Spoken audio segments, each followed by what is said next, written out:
வணக்கம்.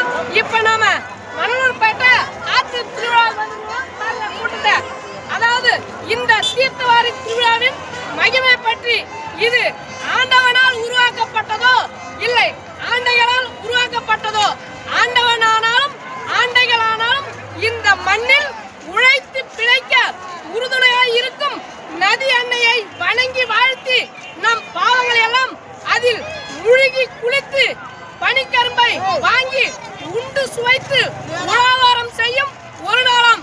அதுவே மணலூர்பேட்டை தீர்த்தவாரி திருநாளாம். ஆமா, அண்ணாமலையார் திருவண்ணாமலை எதுக்கு இந்த மணலூர்பேட்டைக்கு வராருன்னு யாருன்னா தெரியுமா? இங்க வந்தா பனிக்கரும்பு வாங்கி சாப்பிடலாம், ஜனங்களை பார்க்கலாம், குளிச்சுட்டு போலாம், இவ்வளவுதான் எல்லாருக்கும் தெரியும். ஆனா அண்ணாமலையாருக்கு சின்ன மனைவி இந்த ஊர்ல இருக்குதான்.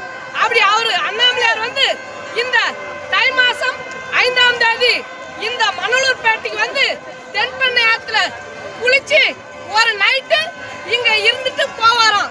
அப்படி அவர் இந்த ஆத்துல குளிக்கும் போது நாமளும் இந்த ஆத்துல குளிச்சா நம்மளுடைய பாவங்கள், நம் முன்னோர்களுடைய பாவங்கள் எல்லாம் தீரும்னு நம் முன்னோர்கள் சொல்லுவாங்க.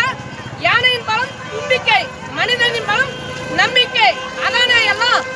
அந்த சின்ன மனைவி யாரு, ஏன் அவங்க தங்கறாரு அப்படின்றத பத்தி முழு வீடியோ அடுத்த வீடியோல பாருங்க.